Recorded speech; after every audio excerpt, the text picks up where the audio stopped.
te fasilatu o tua mtaria ne tol manga fono au fa tu la fono. Pa tati ese tol manga mo malo longo tai au wa mai sa nuanga sus fono mo fa la le numero 2. Ya la no le mo se su malu e sa no. Ya le wa. Ya tu le mai lo fionga le ja kontoina sui mai nga mo numero 2 ya la no le. Tai lau whionga i re whumwhitalai, mo lewa noa, ia e whamarurua koi si o whengainga, si o sālenga, ia, le e lo whinangalo e, o mai e le whamua ranga e, ka wang mua ka makangi. Ok, lewa, ma kui whau ma, mai a paringa au le, ka ringor sua mar ka mawhakanga le, whionga whumwhitalai, a mesi whore ma malu al pānemene, ya wa foi se fasili nga malos ne ko ile nga fa kele e ko sai marka pe nga ingo le malu le kaya ya wa foi le fonga ka mafole pa yor ka ko pan mengen nge foi ka waso ai okay mo I fa fe lo yakuma fa ka lo fa ku nge kaya o le pa ye ma walungo le nge mok ya wa foi le nge foi kaya o nga de nga lua la wo fionga le fong talai me se foi ole a ko le mafuka ma le fionga mai kai pandemia ka lo fa ko le fionga le sui pandemia ma le malu kabinet me se foi ole fionga le sui kai ma le a foi kur mok ia ai ka ngange foi le fionga le sui fong talai ia man malu sui malu le pandemia ia e fa ka lo fa foi fa lo lungom ka nganwen me se foi o fala po konga kuma o ker ka ko malo ya ila sunga ile fe lo kusi ma le official fonga au fe kula fong ya malo so fua ya malo fo de pale ya fa ka lo fa ku ile ka po inga Samoa ile afua mai ile vingi mo le mo ai mangu ile ka sawa ya se ia pa ia le kangi sio ka po fiafi ile fa so li feeling pulku ya le malai nga ike mangua malo ile nga kai samongei ya ai fa pe foi samo lo afion papa au ya iso se kafo le langi lo fa pe nga fa ngo mangu ya wa foi se maingo se manguia ya wa samo lo kalma waku ele elim fangua fa ka lo fa foi kai o karisia me se lo fa nga nga kofir kala le ya wa foi la ko fa kwa ing kaus ka kano wa se manguia o Samoa le fangalo inga le fakalo fai ngai kaya o le paio so kumalo ngai monga nguma le lua ya fua ku fangwa kango pia kilem kauku foi o silinga fa fa maoi male ya vao me se foi o kulanga malo amaka pungale ya e makuar ku uile mala fongo mar ku pu e fa fanga malo fa ko pai ya o kuo vai kuku malai kausi awale pulu makua ya sale aula ya lau kausinga wako ko vai kuku ya me se foi o pai lau fainga runga ko kofi o kala le reise o kumalo ya ka poi mai ka un foi se saur ka ko kumalo ya wa foi le kala fa ka o kur kupe mon nge foi kausanga far kupe no o fa no o nema o fionga fong talai ole kalor kupe au kumo mo ngai o fionga miska le wa iluma ngai ole la wa fongo al parmen ole kwai de nganga fa kaikele ya e kusai male kala o kupe ole wa kalngo inga de ngai foi vai kau malo nga lu e me se foi ole fionga pulsili ma official kupe ka nga renga se esor malo ya nga kapenga inga ngai kalor kupe makango fie o fionga fong talai na skonga ikala ko ngafi sa o awai ko sa uninga o se kasur fangau sa afia yo ngo so fala velavi ka vale ya moa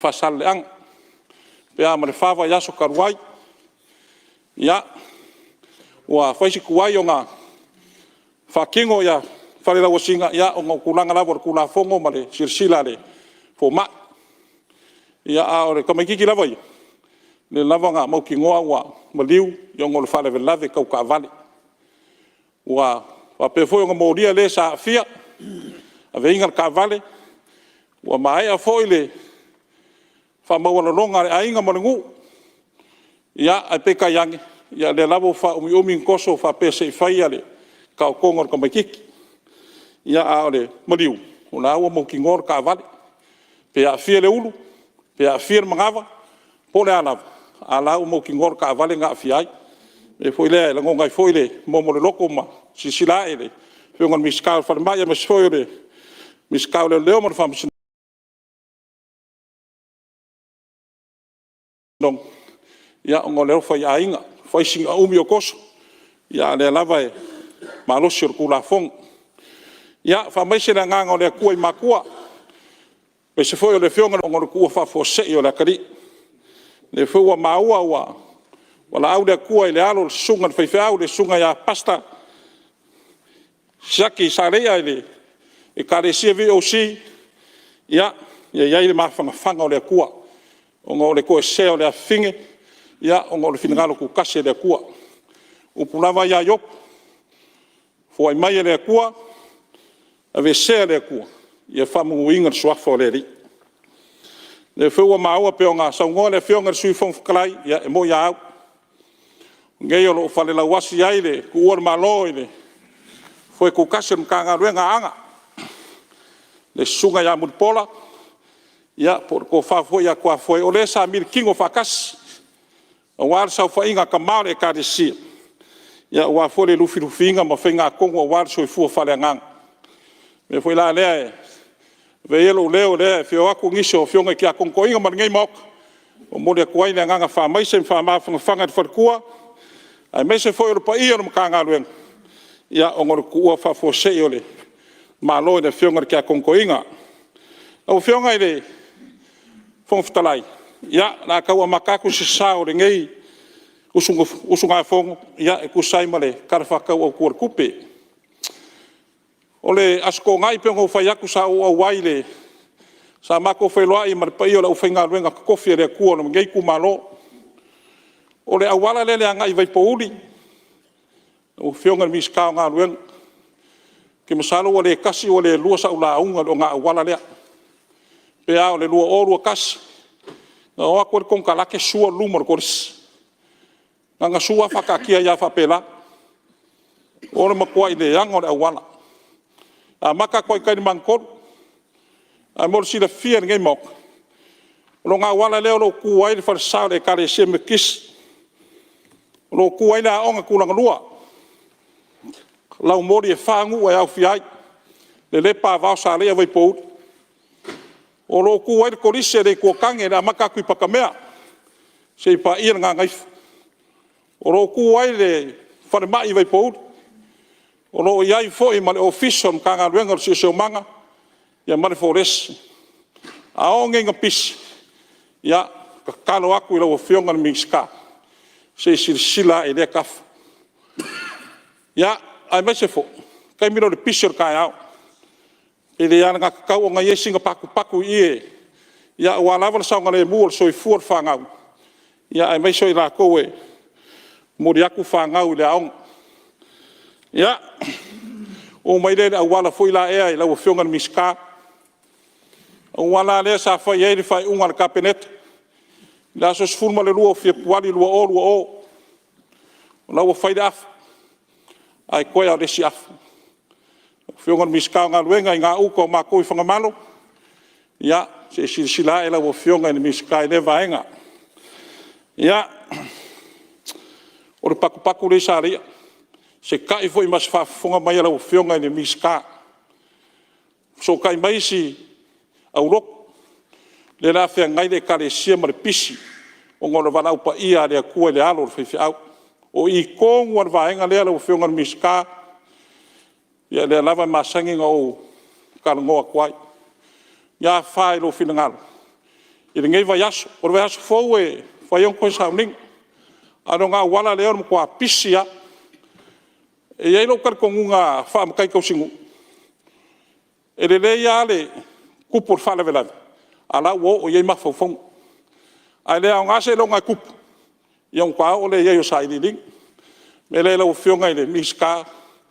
Ia, mor ngei vai aso. Ai a whai o leo lea. Leo ka kalo mai le ka resia. Pe ma whai ngoa e whai singa paku paku o ngionge pai pa. E kawanga whare mua leo ka vale le foie. Fio mai lo fisilo le pulenga o le. Whila wa ingo lau ele ele. Ia, wa foi le vaeng. O le saunga le mu. Ia, o me piko sili a renga ka ua. Ia, o le karingalu le i le. Me sa ele whan mai koi whangamalu. Ua uma le sufuru mika. Le vao le karingalu ma le awala. Ai ua koe whafuku lai koe. Vave o le a ia o le. Ia, e le kau whaiak. Ke le o lesi ngā luenga pe a o ngā whiela wala kele o malo. Me lea i lau whionga i le miskao ngā luenga. Ia se sila i le kafa. Pe i lawa ngā mako kalango aku. E maua fua le maa. Kele o le maa. Maua fua. Ngā le pauale o le meo me whai ngā luenga i whakingo ai. Maua fua le maa. Lau ele o ngei kumalo. Ia e whakingo ai ngā luenga. Ai foi whafunga mai whapea foi ai nei e le ai. E lai foi e mau e whangu o le tui whai pule. Ia pēr whai e leo iai ngise o e kuei kumaro e o foi fo le so swang. Ia ngō mai lei le kako wafu. Lea peo ngā maua e le sa ngā ngiso sui. Kako wafu sa le longa mul whangua. Ia upo e masangi ngā whalongo iai e o ia le a. O ai le a. Ai anga iei se simka i kusi luma mai o le a. Ia, o ngā kongu ala o whionga miska. O le makua maka ngō whio kako wafu. O ke whakusanga le. Ngā luenga le o whaidi kako wafu le maka ngō whi. Kai pea le milionga. Leo o umar ngā luenga le malo. Umar ngā luenga le malo. A leo o kua kuru malu le atunu. La koe whaonga inga ngei asek. La koe whaonga inga whaonga mar kakau, whaonga mar whaikeke, whaonga mar whaperepele, o mea ko kingo uma kako.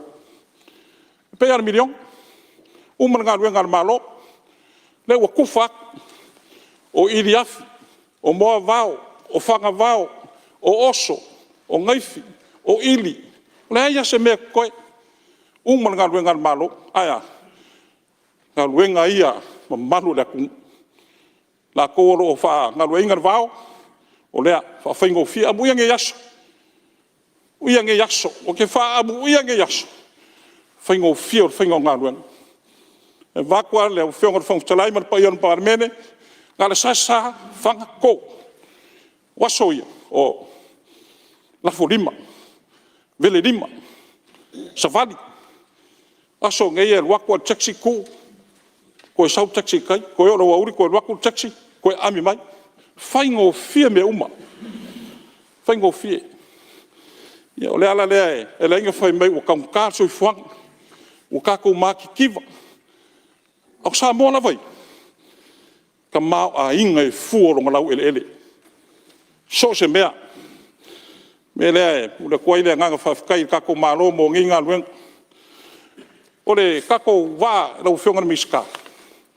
Se sila i whare difi o le kako riri Samoa. Ia, e leo le anga riri Samoa.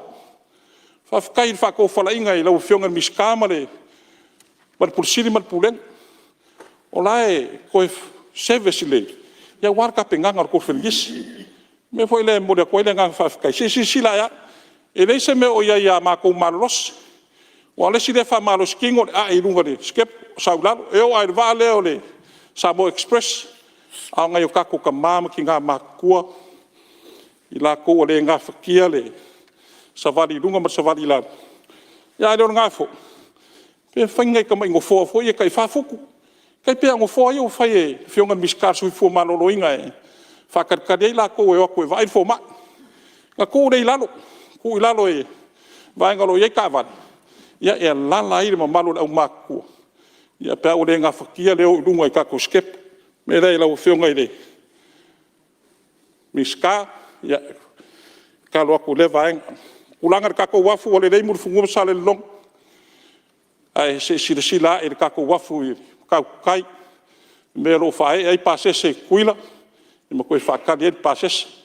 Au ngā luenga ai e muru fungu ma sa le long. Kai la whionga le purisiri. Ia malpulenga wafu. Mo nge ngā luenga e le whaaviviak. Nea ngole launga e kua iai ar vea. Kupo le kuma. Le rio le ku. Ia lana foi leo le. Kulai mai. Malo whaftai. Ia. O le kako wharma. Leo wa umonga. Sau ngō aku ngiso sui le. Mako wharma i sa fok. Sao le lei. Sao le lei e. Le koyo iai skala e winga le. Wharma i le sa fok. Leo wa umonga. Whaleo ako e ngiso sui mamanu. Ao le. Kako wharma i ko siri. Ia rewa maua ua whare kongur kako whare mariu ko siri. Ia, wakari rea kua iaka kakalo. Wakari rea kua iaka kakalo. Pela wanga mako whai aku as whai so. O le more maua le, waenga lea lo whawhia ngai ma le. Whale le whamakoko. Wai whawsa ngai ia le, whai koko ar whamakoko. Ma le whai koko ar whare mariu. O le lako more maua e 5 ongo mariu e awe kua i desi whaweao. Ia, e le ngaka e vai a kua pa ia maoka ma le nguku ma le afe. O le mangongi fo, le paka kara whale mariu. Sau uma i le vaenga lea. Ai mai se fo, ia, e laka mai ni me o ka o koi mai i funga whale ru. Ia, o le mele la o whionga i le mihiska. O whaafe kai wa le anga whale mariu. Pele anga kakau ang koi sirisira i fo resi vaenga. A le la maua la a se ese la ofiso whamsinonga. Ia, pele wala nga kakau o nga. Vai ngā kongu ngai kaunga kua i kako whare mariu. A o aia. Ia, le ua o karango aku. Langa o ripoki umange le au mai e ka ngaka ele. I so usu e kam whaiak. Ai mai se lar kai mire ka ngoko ka vale.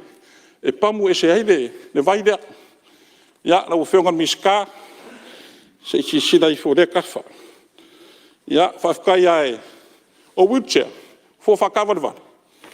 Whafkai le. Ele kulanga ele komike milion. O le ua whakanga mai le kulanga le. Whakaunga wheelchair mo i la kolo iaia. Manganga kumau. Leo ngā whakia sa vada. Whafkai kelea. Mai rau mori mau e. Pe siri aku le whakau wheelchair pe kaunga. Ai a wako ele rei. I lo le wako le wheelchair foi le. Ia ai le. Ele uminga le rei. Wheelchair ia wakufua. Me foi la lea e. O whiongan miska. Ia e me swes whawhungfunga mai ro kumalo. Lau mo whainga whaakanga i laro prokeke. O ai ale. Ki ngā makua po ka mamakua ua. Ne ngā whakia savari. Ia, loa wangole. Fisor fung whawai. Kar sanga mai ei mosungu fo whakawale vada. Ai o akur komiki. O akur komiki e. Saki le reiro soi fua malolo inga. Ia pe wha maongi ua le ngā whakia mo i langa e savat. E leo singo fua whakawale vale wha ngā aika mai ki pe Afrikangis. An go fua whakawale vale. Mo i la koe mo mia mo i fiso sangi. Me fui la lea e whiongan miska. Ia whafkai mo le whare whakat pasi rei lumo ko sivi. Whafkai kele lava. Langa o i ko sivi. E whakari laro ulu. Wai akur pa ion mak. Ia leo wa ai e whakat pasi. Ia whamalo, whaftai, whailonga lea e. O lea e la ai ruma. La ai ruma. Pea ma se korua askalua. Wili aku ia le. Se ua inga inge e. Orka mai ki ke rua masinga ngā mai le vaa valu so vai. Ai awha le lua whaasolor koru. Ai wili aku mko kua. E rei kaungu mai mko kua. E rei kaungu mai. Ia, ngō so kai mai lea i le. Pulor kako whare mai ko si. Whafkai le pulor kako whare mai ko si. Mo so kai inga. E wha maongia. O la ai whale oro ma. O wha solor kolu. Ai rua masinga ka mai kiki. Anga se mai ai oki oki. Ia, u wha maruru mai ngai le pulor whare mai. O le lako wanga ruenga. A saule ampli sa vai ele o ia sa ampli whale oro. Ku sau mai roia pia.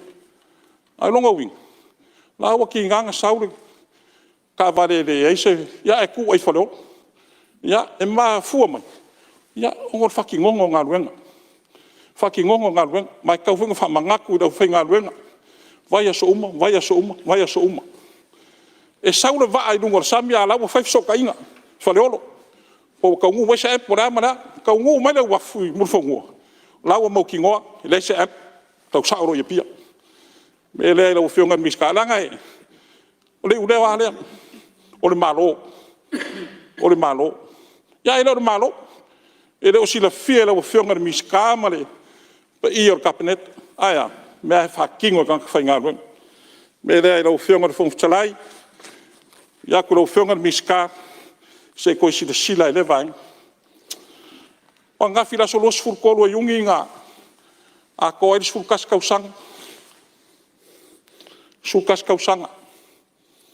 kanunga foi mai la usinga ma ko oko ni usila lua afe sul ko se lau ko sul afe ro pit me le wala nga fa tai le fionga kai ka yo le ku ngai ku la mer kai ka ingol malo le vai ka ko sa wa lu yai wo le mo ko e lua mo vai lua mo mi se so son se lau ko sul afe ya wo mga ko ngi malo le 5% au ngai ar kaya wala au mai se wa ingai yusil wo mga ko ngi le 5% ale ma yo le ka oko yola suka singe ko sang me lo ki fa kai de kua ai or me len ko ku mai ya o le kua e sa we fa ola ye ngisho ngal wenga e uia e vai aku po yo mo ka ma fa fonga sa mo e uia ngalu le si vai fa kan mai le si vai ale ai alua e le mo fa yang so lo muri pe ku o le ai alu lava me le fionga kai o le kua ngai fa kai mo le so sankele me sir ka ko malo nga vai kau ya o fionga mi skau leo o leo le ma ko so voi o ma kwa a me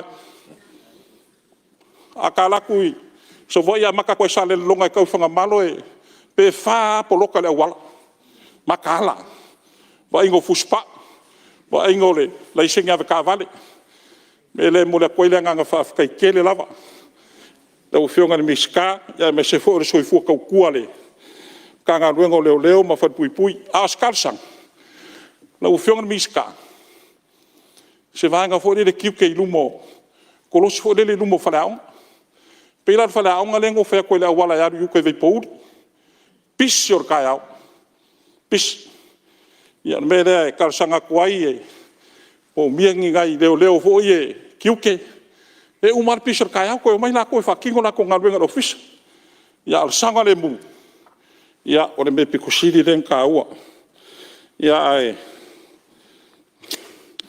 ulanga e poloka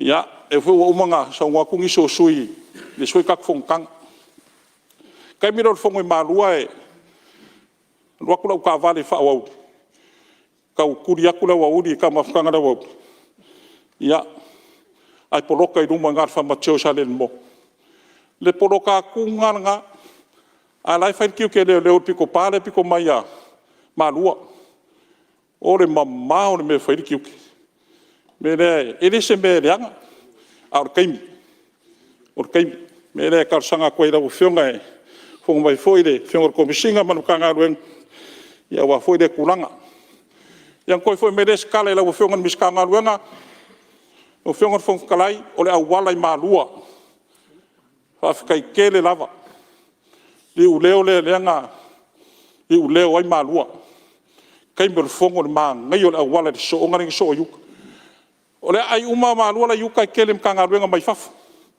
mai auskadia ya ka fa longo koi kalangoanga le nga ko au makua o ka mai ki o ke ngeki ka olo le leo le awala ko e paua lea e lua mkanga luenga Australia man mkanga luenga e kasi ngi Samoa le wala le alunga yuka o lo o iai le maoka le pule da kinga o lo iai foi mane marka ko vai ya le karsanga ko ila fionga miska ka kia ku pe ka fora o fionga mar pulen ya se lo fangia ku sa pede faka paulo no ver kangu fai le mol fai ngo fier feo ingole e kale sia meso la kungu ro nga lu e fa kwa ngai malua ya o mai de se kala ile miskar si so mak le o ma uai foi me la si singale kanga lu ngai ile vai nga foi o fa mai o it fale nga ko ye vai pout se ale anga mo momo loko mai mau lau papa ma apa ma le uma ia mai lau fionga su mar se tu le amnole fionga mista ngalo tele na le ta o lau tu le melo fionga mista e o si vai ngale lau fionga e fa mam la mai le tu la ngai wala le malua po le meo mantua e le fionga le ri fai pule le sui mista ia le la maldienga foi ma le ki a konkoinga por sui mista o fangaloa e le akulanga luenga e se fer kupe mo malua ia o menga ko e lo fionga ko e fa manga ko iai e le ni la nga luenga ale a fai ele wala malua ia tu la melo Fiona fionga talai mole si fasoina temele. le wala le malua pe Le se foi on mesa ta ia ole son. E se me fa mam yo la e fi mama ma le fiona le fong ia talai. si sauno Sa no le suim ta utu por fiona fai pule por le fiona fo le tia contoina. Ile a sa no ai pe fa tu sai le minstao. Pela o inga foi por o minstao nga venga tele. Ile le ango au wala a faina le al langa pai pouli. Fa mai le ana e si upu ma to le a. Ai to sa no ai le minstao leo. O le a pela foringa me o le fitu na i lo mafo faue pe aleanga o tua ina le a ai ale leu tua inga le a pe se si upu lu mato le o le winga le na ai mo si la fionga le minsta o le sui minsta ava pero leo ta o minsta leo o le si la upu lu mato le a o le a ale sa ta ua le minsta le o ngaluenga tele ai la le si upu lu mato le a o pala vale la le mele na pe pele winga le na fa winga nga upu le tatal no atu ele upu ta ole a ile winga tolu a tanga le sa no ana ye se si upu ola ye le si upu tolu a pe fa a ye me nga fa lo fenga le ma watu de ia lau fionga su malu ia tu lai mea fa manino le tulanga ia fa ftai ma mai le si kai mie o lo ye sa wanga fa pe ka kama fisiri mai wa unga fail da fom e me ka o le mawa e me ka o le kele e foi me ka o le pe go fa ya o le a o le sila o pulu mai le kele ma le mawa le la e fio mai le fio ngi ska nga o le kele ma le mawa ia le mangingo su malu ia fa wa sa no na o fio ngai le miska nga fa kai kele la o le kalanga le kupele lua kolu lua fa le sa ka ko fe lo ia al kala le kupele lua fa lua di fa kingo longa luenga se ku malo ale lua kolu lua fa denga ia ka ko fe lo inga ia ai o malua o le ngam wala kele sa mo ako a se o kai ku malo ia se o ka me pa kingo ia ka ikala vai ia me la le lo fionga el miska ia lo fa mai ia fionga el miska si so manga mai maungi asek pe ngo fa yak on makanga ye le mai ngisi ku malo kala ku fa so malako a mako ku malo lo ka malai o leva foi nga ka ku ngu ngei da on ngai vai pout ya faire fina ngalo le malo e ka wala ku lo fionga miska mar pulenga ya pe akala mai e ele fa pe kala mai avele mar fai pule kwa lava mako koesi fa le o lai ngei o kofi ao la picol makongu e lo kaumalai ia lo ye fa mo fa penga mele la fionga miska ia ai me se foi we si le fiale fa solo kwale nga kai o la ngoko ya nga si fo de e wo killing ia ai me sa va nga le wafu de lepa kasi de wafu o no makwa ngumba kas le wafu de lepa e pe le wafu nga kai kau ele ye se ava yo fi kong nga wakwa kaulolo ia e fa penga lava i lo fionga miska si so manga ia wa fu kulanga pe nga ia kai le sa makukala wala va ia mea ai me re la kas fu lua e o fe ya isi ko lua ya isi kulare e kasi ma foi lo fionga fon ftalai ya pa ya o ngai mo ka lo fionga fon ftalai ma pa ia o parmengi lo fionga sui parmia ma sfor kabinet ya o ko mamanga la fo aku le lufu finga ko ma ainga ma fakingong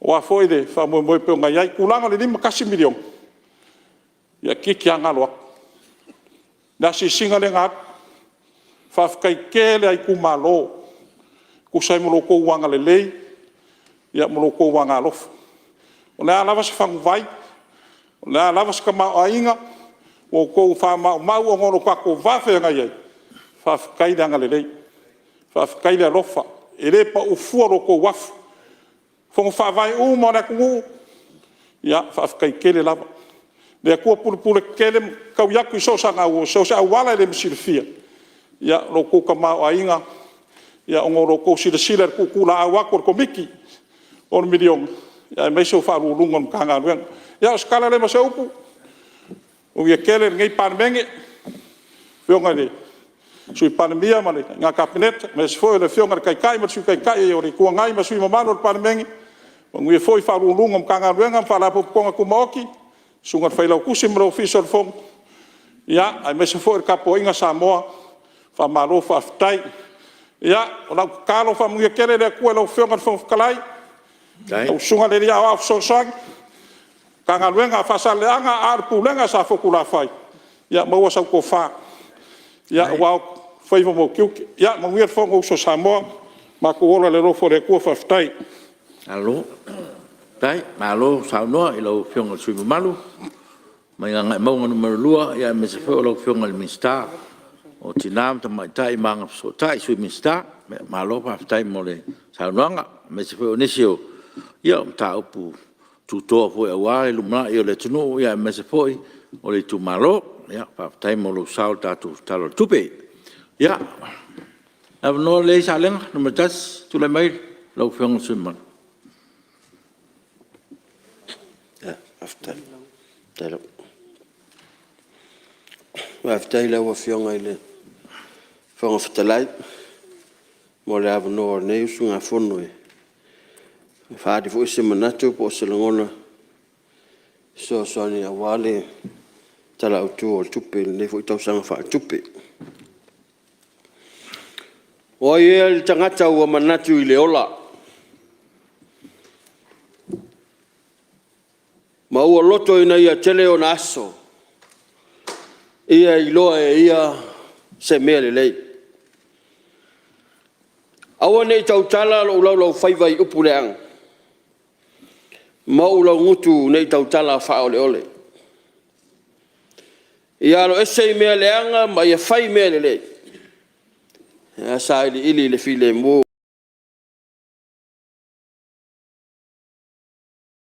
ma tau sisi ya pe ana o le fa tua ile tua o te le mauti noa mai loa le lei le lie pe o te sola pe o te angai fea ile tuluinga o la tavita au o le tunga lava e vai le tino e vai foi le loto a le atua o lo papaia ma lo maluia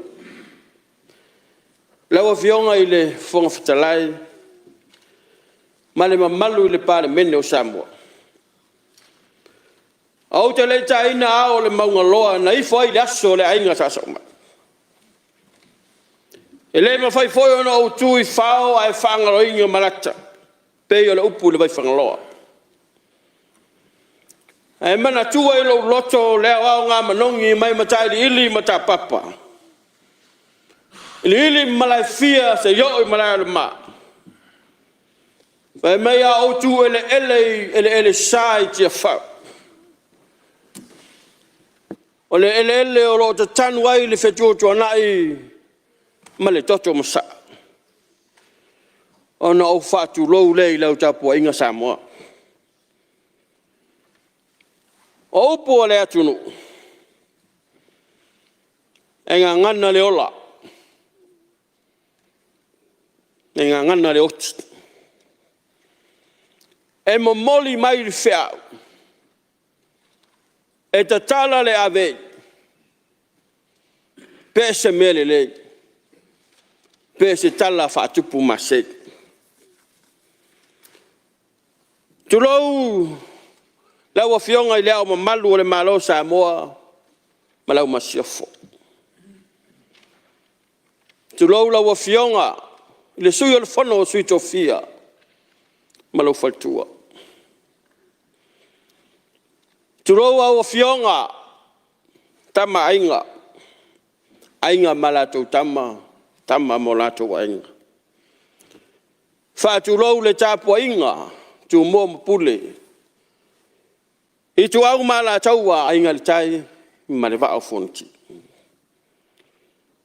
Tu lau lau a fionga I le pāle mia ma le kāpeneta ma lau whainga malo. Wa tu lau lau a fionga le whanga whetalai sui ma malo le pāle mene o Samoa. Tu lau a fionga le whamasino sili. Lau a fionga le presidente o whamasino. A fionga ia lii matamaitai o le whaamsinonga ma le pulenga o le whaamsinonga. Te whaatulou I le fionga I le kovana sili ma le lutena kovana. Tulou lau a fionga le presidente o le senate. Lau a fionga le whangwhatalai ma maota e lua. Pa ia o lau whaleanga fulu wa sua ma le vai whanua. Fo mai tu langi sa ole masale au mua ma le lau niu sa e lua. La au na motasi ma whaatui o le motu. Au waa o to o mausuali. Ma upo ia te oe le manua tele. Tulou la wosi taulanga. O taulanga ola ma taulanga tangata Samoa mo le atua. O tangata wa ai ma whaasino ala wale ma loe whaava. I so se kale sia I Samoane matunu o mau. Samoa e malau whaafufong anga. Walongo I, walongo a. Mai le tai sama sa ia pa ia fili mapuretu. Mai ta whailangi e oso ne ai le urua ila. Ai ngase I si ulangi. Le ai ia se meo misi lau whaafufonga. Ma lau mai tā. Whaia lau leo whaatau wa. Ma le lea unga. Whai mafofonga o tapa au matupu o le tu malo. Sa lenga tas. Wale a fio alo lilo mai awa matu tui munga po. A fio to mata ma le to whaori. A fio le to tolu ali ma le matua. Fio a fualo mona. Fio fualau ma le ainga ali ma le fio nga fule. Fio telefono ma whaavao. A se whau tautanga ia tu sa lenga marona pito whanua. Eli ta ia fonga le usali sa le utongi sa soa ma le whanawhao sama. O le upu moni o la le whai salamo. O mātou o ofu le ia tala mano nofo le lefu. O mātou wanga sala o mātou tama. Wa mio whapio pio I mātou. Ua mātou wa mio leanga lau. Le tu wae. Mātou te lei mawhau whauina. Ua ngalo ia I mātou wau wawenga. O mātou le manatua le tele o loa lofa. Sa moa malau whaafonga anga. Lau fionga le fonga vitalai. Ta fe mangalo ia le ava o salimuri anga. Mai mata iwa ma mata I tai ona matua lea I puna o lo. Ai whasi umata I le tua masanga. Se tofu ola I le tangata ua angsala. O le upu moni ua malu le wha. O puni tia le mama yoa. ina ua malali e Keriso e ala i lona toto. Ina ua tatala le au afa le atua. Whaamaluru watu la ua fionga le whonga fitalai ma le mamalu le mota. O ali tala ave mani mea tupu le nei tu malo i tami o whano. Wa nginga i lunga o penga ta whailang. Le ala leo le whaoio yatu. Ma whaamaluru watu. Ta wasu watu vai malu i puenga le fina ngalo, ma loto, ma nganga o le atulu. Ona wa tau walea, ona wa nginga, mea le tupu le loto i whana. Whaamaluru watu. Ma whaamawala watu. La wa fionga le whonga fitalai. Na ngai lo se manatu o le nei yusu ngā whono. I le tala au tū o le tupe le nei tau sanga whaatupe. Whaaftai la wa fionga le minister ma le matanga aluenga. La wa fionga le minister o tangata ta whao. O mai ana asia e nisi lau whainga aluenga ma le ofisa. Le nei tū malo e tau sanga o mawai. E tasi le nei tū malo lo o tele ai mataanga matala tuu ane atunu. Ma telefoi na whao ngā e whailaunga upu matala tulou de ngangana. E maua mai tutonu ali tū malo. Mai lango lango ai le nei tū malo ma le nei yusu ngā whono. Le whautuanga le komiti o tupe. Ina ia tā pena ina le matanga aluenga. Ni lau papa whaailoilo. E whaailoa ai ma malu o le atunu. Ma e tā whawhau mai. Vaenga tonu o le atunu o lo ia ia matanga te tas. Mai o le taimine o lo whaatari lava awhianga o le nei tū malo. I le fisoaswani i tūlanga whapea. O lo whaatari foi le mātou nuu i whai ai. Le ase teime awa noa tuai le ofisa. Se ilato wa sia le whanga numera tasi sa la whai. O le mata whanga le whai ai. E au le lei, e la le lei, e mata ngofi. Le ala nao le pesa sa la whai. Whaatau sanga le ofionga le minister. Ona, o le telo tangata ta whao. Tu lou le ngangana. E whao ngā whare le tau o nei ainga au tafa. O nei le mawhai o na whai se tūlanga i lalo. Ai olo iei tūlanga fwoi o tātou whare le tau o tūlou le whao ngā e tonu o tō ngā lau. Pe le anga wha ona, wha tū lea. Fwoi wha moe moe tonu o mātou mta whanga. Wha mole mole. Ai mātou te langolango ina le whau tuanga ale komiti o tū nātu. La o fionga i le minister o sisio manga. Ua maea le ngaluenga i whangatuli le vaitafe e tai. Pea na o le luas fulmita le mea lai. Ai talo atu. Pe mwhai ona whai ma seisi ala seisi pā i le si tū o le ala vai. Ia mwhau popo atu ngā ut. Le anga a sau le vai. Ua oso loa tu lou. Wa ngai umukuka mfali ma maota niso ainga. La o fionga i minister o ngā luenga ma longa lue. Pa aftai mole. Tau mwhainga o ngā luenga le tatou malo. O le suawai matango whina wa. Ai paua o lea. O le tele o le taitu malo.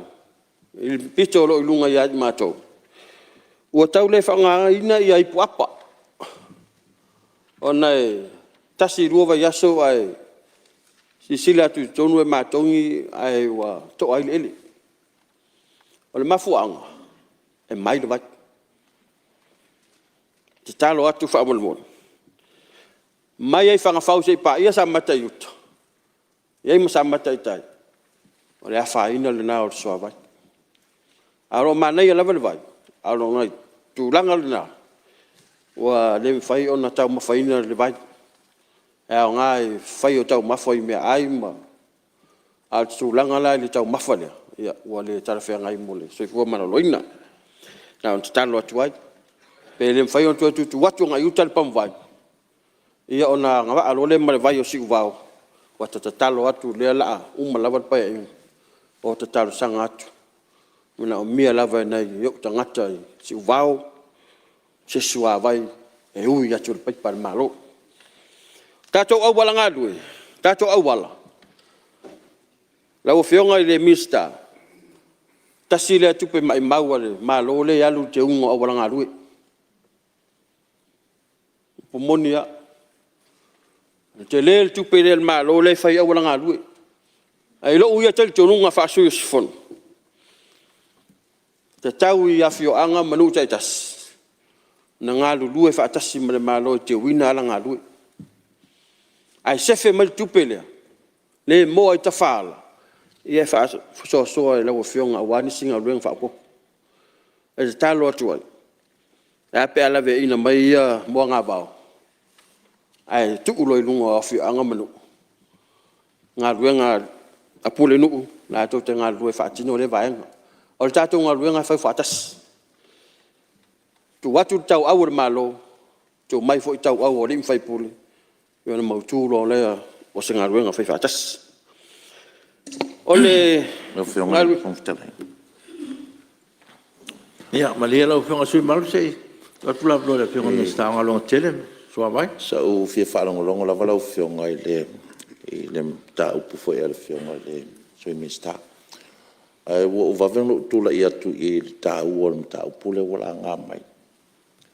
Aftai o le wae whaali mai e soi mista le taupu le o le amatanga lava inga o pae inga. Sai lau a whatongo tulanga lea. I le koe a tausia e kon karate ia wala ngā lue. O le mtawhai o i tonu lava na ali imwhai pule. I taile wo whaalongolongo atu i o ngala lae e aisi vaenga o lo o whapenau la tausia e tato malo po la ti e o mea ia. Se fia lau fionga le a whongfutalai ma le pai o mota. Ma le whafonga mai fo ia kon karate ia. Ia ma le mato mtanga luenga polpole ngala ti e. E le koe ingi me wapenga. O la ua kuaku mai e ri imwhai pule la ko ke kausia la ko wala ngā lue. E le koe ingi me whapea lau whiong. Ai whaaro la. ia e ua manino sauno nga mista la fionga sui malu pa o sauno Whaafitat, tei lau whionga le, mista. O le mai rei tūlanga o le alu wala tele. E whaatarsanga lau whionga le mista. Na o ia le fisal mtanga luenga sale longa tau sangan tele. E iai ia le vaenga o le awala tele le malo i samata yuta. Whaafsanga i mare farisa o meftis. E le a toa se mita, pe ama se afa mita le lau tele o le tu o wala lea. E sava vadi i tangata o le fo i tu o le atunu. E maise fo i nai whanau waong. Na o atu le ofisa mafua, mafaili fua tanga, matou fia fia, e o iri mwhai pule, o la tau waia watu ta avale mafua. Lawa fionga, ia ona orua maa ua wale o toi whainga ruenga tamari ilia saia. Ia na ona toi valu sia arifu. Auma, so ni atu. E mwhai on toi sila ne ia. Ona sa iai ia mea tutupu ilia o ngā awala ia. E la matia fo le soifua o le atu nu e sava vadia. Ia ma i lai whai ai lumar falsa e whakasa. Tasi le na vaenga e aua o lea enga, o tu umai, o enga uma. O le ifo atu i lalo, ma lea e mai lunga. O le o ata avale ina. E tau sanga tua, e le stoi se sila ni ei. Na ana whalau tele a whaere le ia, maua se mita pe 2 mita. Le ia, te le se la sanga sa vali ei ia, maro la tu, na fo i tu. O i pe le vaenga o le mtanga luenga o ngā luenga. Ia o le wafu. Ia wa talalasi le matango fio le wafu. Ai wau le vai le nei usu ngā fono i lesi tūlanga tau an whale atit. O le tele o tangata matutua e mai salafai. Ia mawatu fo ingei po. E tau to o matau o. Ai whaatau sanga e lau fiong. Pili se wa unanga whale le wheelchair. Lua pe tolu e tuu le wafu. A watu ngai ta mama tua matina ma tua po tu pulanga fo i wale ato le malosi o au.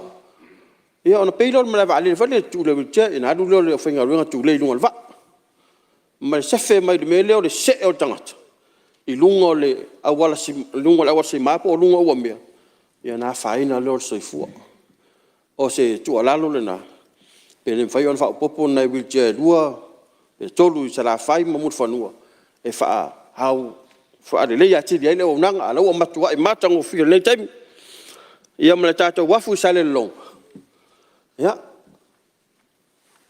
o la tu le se vai time le na e passi mai le meli mai le va vo le o ainga le time sa la fa sa wale meli sa ne to el watu le meli to ya ai na le mata o sa va le meli ai le tau la se meli sa va lo ia la fa manu yang lai misi sa va misi le tango le meli misi le pa le meli misi le va ai le meli to misi le fai pisi ni fa manu yang le meli o le talo le o fionga le minsta pe le fai to fa te le da ti le waf na tasi ale va ana watu ta lango le wafu le na o ia ai na magu le yo le waf e o mai al termine na o me magu ala fa yo e le yo o ase va atele le waf le sa watu foi le si va ngata tal e le ia se va meli o se va o lo tau lai ai sa ngingo se wafu fa va malo termine ia o wafu fa atumot ia pe yo se so nia tu le la pe nga sui mal se tu le ma sui ba singano no Iyo e lau fio ngal fonga fitalai. O no le sa o no le sui le itaula se meli i sava. Iyo matou uma o mai sava. A fia sila i se meli.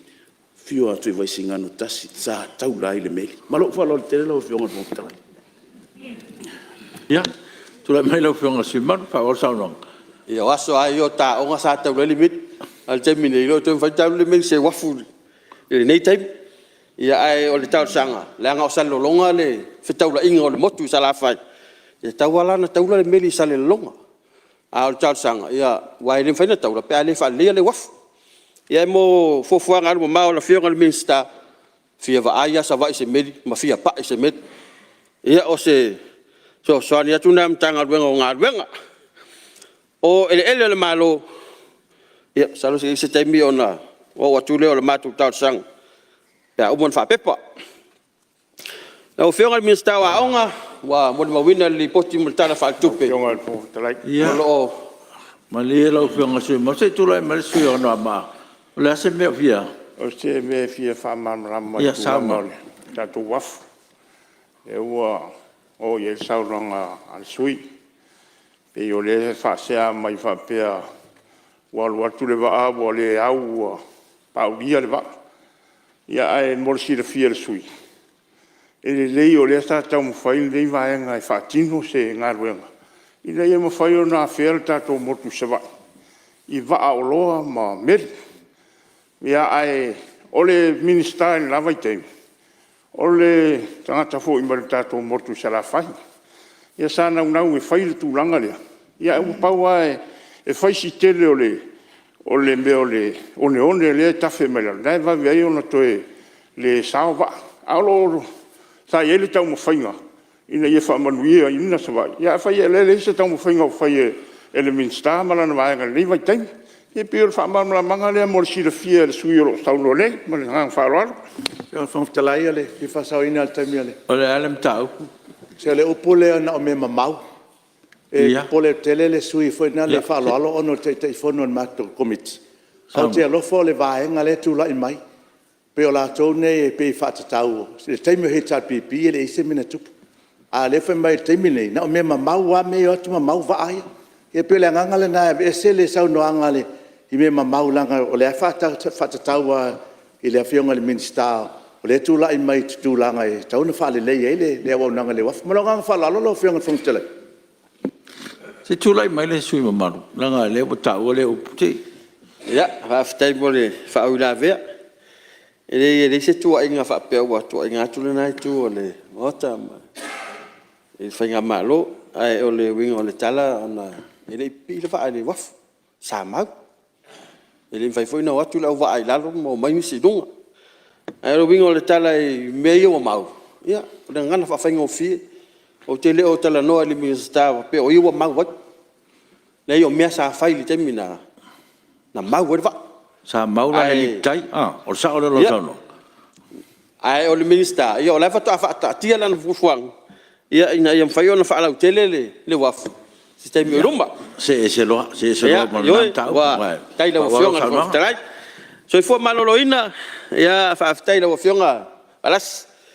Ia wa tele swinga fa ma yo ne tu malo. Ia pa wa le tu ia tu lava nai boenga. Ia ma nai ia malulu o lo. Te lo le ai o tua ia to tama ai fa tanga ina mato te fa ia ona mato nga lue fa ostaulanga pe o le tu ia o le tulanga so tainga la o feonga minista o fa ia sta o taole o te ile ia te mine te le na le mai o fa la wiloa ma fa to sina e plan ia ngala vatu al tupe te mia uma plan na plan la itia plan la po ia na le alu fo tupe la itim tupe la po fa tau sanga ina tu sama le ho tuanga komiti tau sanga ia vaenga ia tu telefon fa ilo mai le tau lai fa tau wai ia au nanga le tunu ne ho sei ma le retail price ne ia ma mai le tunu o tulanga ia la leo tasilia fi fianga ne tu malo ma ne tu al motu sala fa fia mata mai fonu al mele tu TV ale tu na wata black and white ale ni leo ole tu olalo asia tu le official wala leo TV ma le tio tu epi ele o lava machine fa tino inga luenga ia ele o lava fionga ma fuang ai na tu olalo la ngole fta ta wa mata si la ne vaenga le ma tu te fia mata ni me ala no sa va ai waso ai na kai TV nya black and white ai so ni atu ya so ni mai mo ma tu sa va ole ala atu TV so se me ai fa ile tunu e ta wana avel fa mua ile tunu al tu langa le wata TV ya wa fa ngol TV va wa fa ya sima wala lo le ngol TV le ale matanga mai TV le sa mata mai le tu o mota te mo tu lai mai te mo stoino lo mo vai to filau it ia na ta o TV sa mo sa o lo TV 1 la mele to fa fo i mai le ngol TV le tu TV sa mo al watu mai por kala mele tu pale menni me umala al tato wo fa nga mal TV va o fa ya sima wala lo ki tale mo se nyu mele tato TV a to mai lunga le ngol TV le tu TV sa mo e po TV tas ia ole to sanga tu le na fa mo mo e mana ya foi wa New Zealand TV tas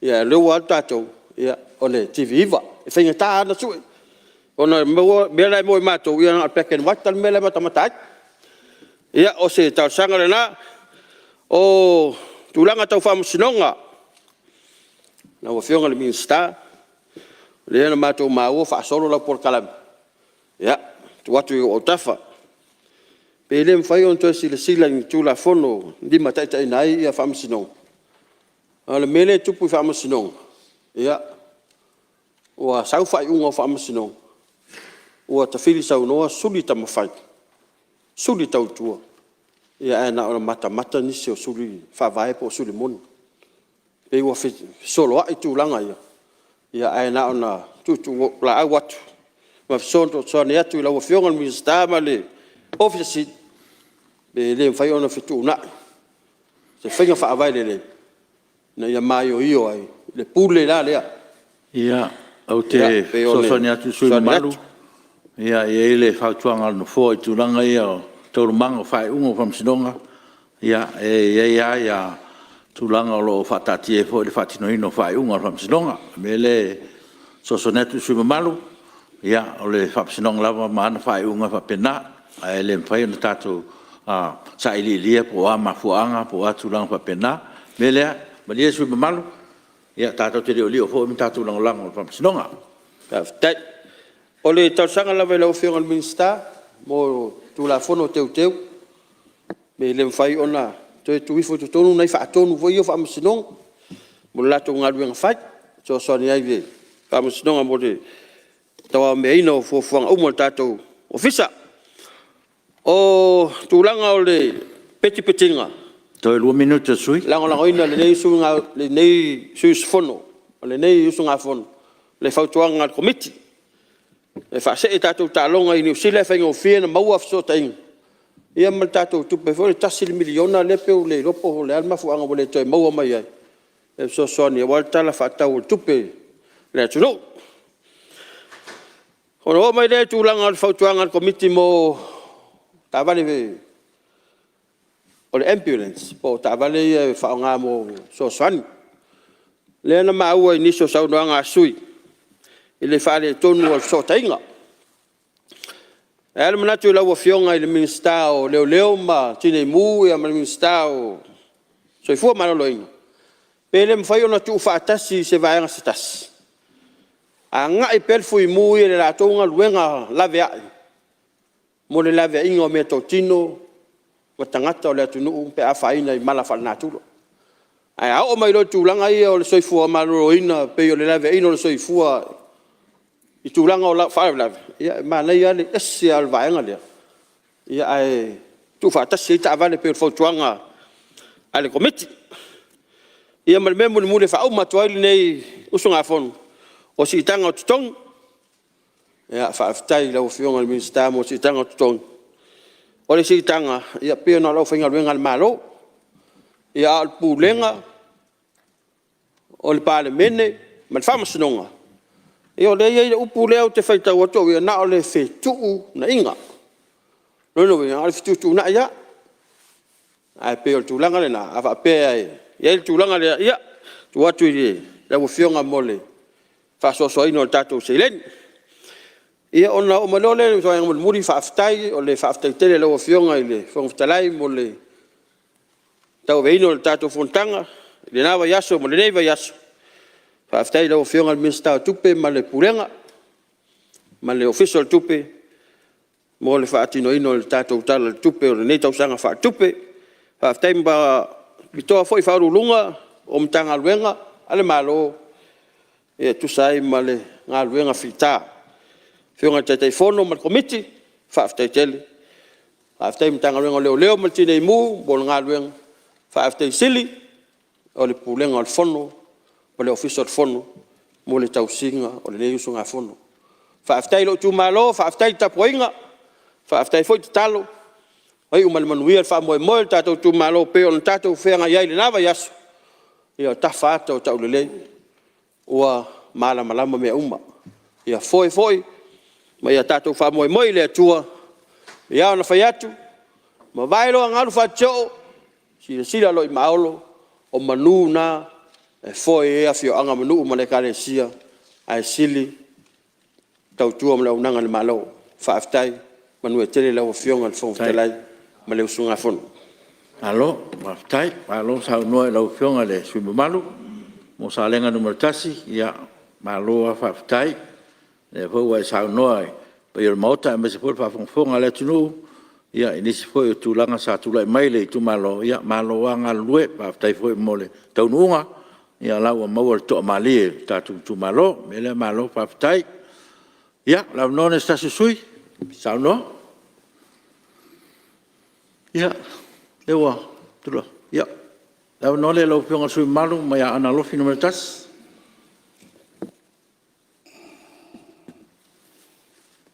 Pautai atu, lau pionga le whangtalai mo loa manoa. O tūlai e lewa ma le whaalole ni vai anga le aso. Ai ai foli manatu ma walunga. O lewa wa umana e a mia kula ia sa wal bata puia mo tato mtai sila lang ya e ele tato nunga ya malo fa ftai ai ve ia nei taimi ai ese tala nei tu malo e fatalo fatu lo fonga le fonga talai ya va pe foi le sui polemia ma le malo minister langolango a pe foi le paia ma volunga le naitu Whionga le taitai, ma le sui taitai, ma le mamalo sui umo le palimene o Samoa. Whātalofa foi il paia maolunga o ulu mtanga alwenga al malo ai mase foi le mamalu mtanga alwenga tumoti. Talofa foi e whaafonga tapua i o Samoa ne fio le au malu al malo na wa fionga tui mo le lifano mo lau masiofa. Whapea foi di sui tofia mo lau wharitua. Talofa foi mamalu mtanga alwenga ne fionga at whamsinsili. Ia whapea foi restaine man mamalu whamsnonga. Talofa foi di paia maolunga o Samoa whai ona whaafonga mai. Ia wale sui al fono malu o Samoa. Ele me whai ona whaangaloina al whaatalofa i lau whaingaluenga tutofia le tua so se whata whai taulanga. Ni soifua manuia ma le langi e maa. Te whaatalofa foi i lau i tu malo ana numertasi. Ian pa ia lawa wa aingo sātuala. Aingo mawenga ma aingo taulangi. Tamale eitu mani maungafa. Malo tu ia ana tamalangi. Ia e pola pui pui le malo le whale tolu ma foi whale. Na utalainga a pulum sola i msau wao. Le me fai foi o na whaangaloina lau whaatalofa lau e Galesia Metis. Awale a fio le fionga le presidensilio le Galesia. Lau a fionga faulalo leti. Ia whapea foi le presidensilio lausu. Ia whapea le mamalu pensiona malolo manu malo. Le nofo asea. Pa ia le au whainga ruenga tutofia le atua. Le me fai foi na whaangalo. Talofa le pulsilio le aonga lau mua i kolisi. Sunga le fomai a Mosese Mailo. Whapea le mamalu le aonga. Talofa foi. O tātou a inga mo, o tātou a tunu o a whium papa au i a tunu mau, ia. Tāpo ai mai a se whaise leo le nei tu malo, mo le tātou sui, mo a ware sunga whono Samoa. Nau a whiunga le whungwhitalai, e whia moli le anganga whawhitai le a whiunga le minstau whātuanga. O ai ai le tātonunga e, nei mutanga venga ya e mori ai le nga whawhitai malo na sai malo ri toa malo food fa pale pale la wa fionga le minsta tele lava singa fa fitauli ya lo mau pele to vai la wa fionga malo le sai e il manatu mawalunga nei tu malo Pea mai tau i le atunu. Le whonga tau mawha le atunu a wāsi rumana i manuia Samoa. A mai tau ta whawhaala o le atunu. O whaingo fia si toia ina masilo matua. Ono whaatau ai le tau talo, tau ufi. Ta mu ma le whai. Au tafa foi. Tau ai le tau ia. Ia la poa, ia lalo. O ia mai tau ai. I laua whionga mista, hapea mtanga le venga. O le una ia o lau whaifatuanga me lau whaifaiva. Nga lue ina le atunu. Anto ai ma le ngalo lue whatasi. O le atunu, ai meselo i tu malo. Ia wā lau mtanga le venga. Mele moli atuai le anganga le whawhtaitele. I laua whionga le minsta. Le eise mativa. Le eise onge. Mafua isa. Le lei on whawai lau whionga. Male mtanga le venga le unga iyo ngā le venga i tutono le atunu. O wale fofonga tau mafa o Samoa. Mele whawhitai. Malo le tau. Laua whionga le minsta. Mana onga nei tu malo. E peia na watu le teimi o sola ma le teimi walu. Sa talo sanga inai la wa whionga le minsta. Se wafa ngota nei tu malo. Ma fua i se ano o langona ma o manatu se wafa ngota. Ina ia fsosoani li ta mao a inga o le tatu watunu i e awe fafo. E le ngata i lea. Matai ai o lo utu malo. Ma wai tupe. Lo utu malo e whaatino ai ana fuafuanga. Ile to e apa mai. Ile whainga malo. Le anganga maulunga lea. Sa au tar sanga tuai le taimi mua mua. Ma au te mana o mia se vaa la poa. E whaatino ai langona. Ma vai vainga o le nei tu malo. Na wa fionga il mista. Ne fui sa tar sanga atu. Na watu se tar sanga e tusinga. Ni mai lei pua. Sosoani. I lo i tu malo. E leo se tala ole le tala lea o te whaiat. O te ngalue. Leisi au. Mea atoa pe tusa mo le sifuru wafeti puru wa tolu masina. Whaale ngā ino e manu whaala fuan nei. Ala e ngalue a. Ngalue a e lango sua e lawa whionga mali malu na tangalwe. O mea lea, tala sanga aku mali anganga whaalo alo. Mai lei pua se taimi wabe. Lawa whionga. O resi vaenga, lawa whionga al minsta. Ia. E peo na tarsanga tuai male anganga whaalo alo. I se palau. Ele liu ai le ele. Awali tuto ino al whala awaina. O lo i tu malo. O le numere tasi leo whala awaina. Whala au faisua, whala au tamufumafa. Tuto ai le pi markukama kamu, kapis, maisi vaenga. O langona nao nei tu malo.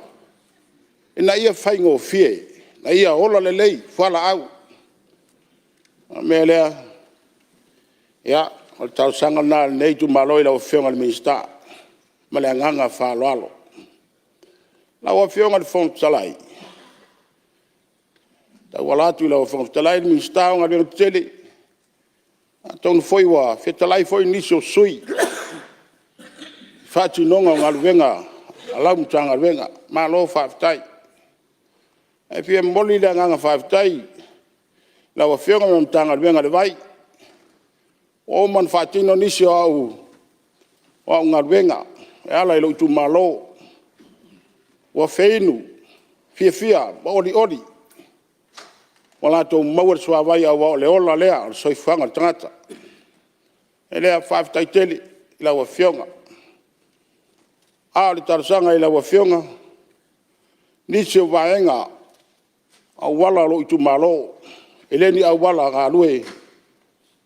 Ai o au wala lo i to tonu. E peo na tarasanga i risi taimi wa tausanga e le i whaatino ina e se ngā luenga. E ala lea ila wa whionga. Wa mole wa umana e sauno mai o le tangata o sai e maua le melelei le alau te whātaritali na o mai a le afio mai o Yesu e le i maua se melelei au wale nei ia o le tatalo i laua fionga ia tautua na wha mole ma le anganga ma walalo ia atoa i fo i le aua maua lau saunoanga umalol fonu ia ta olo e asiasi o wala lea ma le anganga whaaloalo. Leisi vaenga o lo itu malo le felwa ia pas ya wala ia pa mole ele tele ase vaenga na on talo atu mele nganga falo alo se sila ne ai ya wa fewa ia le atu no ya leisi vaenga fa mole ile wa fionga minsta ele ato pena se tol se la umita ya wala le alo lo fale a onga i mo mtawo tawa ni fale lei sua matanu lei fa la mole na ia faingo fie le anga yo tamaiti le onga te talo atu le ma le anga fa lo alo na wa fionga le fong talai no mai le se tala ele fionga le minsta ele Samoa pa tai tele la wa fionga minsta le wa mo famtu watu wa mo na fuaina ele o le malo lo itua lo tu malo ia talo lava le loa po fele to li ai le sivaenga o mana fua le afai ai le vai ina pe le ala le talo atu le wa fionga minsta Ia po le alma fonga le to li ai vai nga le vai no ele. Ia wale li sini lo utu malo. Ia au se tupe mau foi o le tanto watu no ma le nganga fa no ano. E mori foi le nganga fa tai la fionga le mista to mai taima. Ia me se foi le tato milion. O le tele nei vai nga tupe pe ona ia i fofanga le mista ma mtanga le venga. Ia watua iai lo utu malo. Mai tua foi iai mele lei ma mea fatino ai nisio ngā ruenga. Mele whaftai teli, whaftai la wafionga tamaitai minista. Eo iai na whaalong tatanis. Alo maua lea nganga maua lalo. Ma whaatontonu atu la wafionga minista nisio vaenga ma tangata hane tonu. Mele whaftai teli lava. Pawar te talo, ma le tua lalo la wafionga. Ia awa ia ne avea nisi tu malo o tuai, ia ma mea e tuai le milion, e whaatino ai nisi o fuafanga, o le te talo le ma le tua lalo la wafionga le minsta. Ia, nisi o minsta, ia ele o atu eisi tala. Na ngona fia ma le whaftai ia au tau ngaruenga. Ia oa fo le whafoi ina o si o tato malo, ia awale a ngai luma. Moli la nganga whaftai la wafionga le minsta tupe, whaftai tele a, whaftai le matalia, malor tau, malor toa, toa au whalongo ale si talo tupe, ma nai al whalongo longo, ua si tia ai, to tongi, o le sio tato atunu ma mtanga ruenga, ia ele ngata ile, o nei wha masino le matu mtanga ruenga, whaftai tele lava, ua maua le amanoe, si tia ai a tutongi, o nei wha masino, ia mole atuai le nganga whaftai, lau a fionga, ia mana tuane, nai mtanga ruenga o business, ia ele skula ki na matalanoa, wha mai fisolai, ave e uia na ule palota ia oe, ai avea oe, e whai atu ai so mlangona, e whale o ina i te tonu.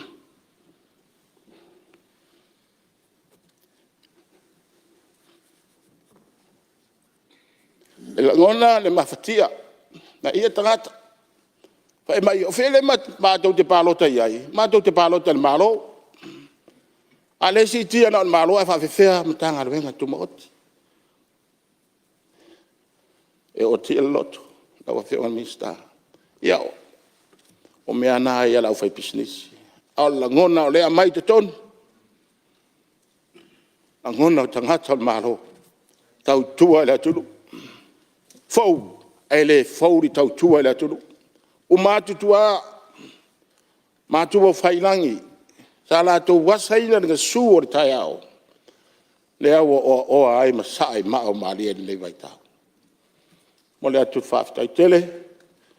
Lau a whionga le minsta, ia, pamanuia le tue lau ngalbenga. Ia o tu pupu ina fula se gaula, au walo tu lai mai. Ia o se manatu lea, lau a whionga le whangtalai, mo le tue le ngang whaftai lau whionga. E mese fori tapua ia lo tu malo, a ana numertasi, ia, malo le tapua, ana ne yaso ya ang le leile tua mo aperto fai le wafionga le fongtalai ya wari tai ina o tatu mota ang leile tua le malu maulunga le nai tu fa pe foi nei tu ya mo sivi inga o le tua fa tai tele mo lo no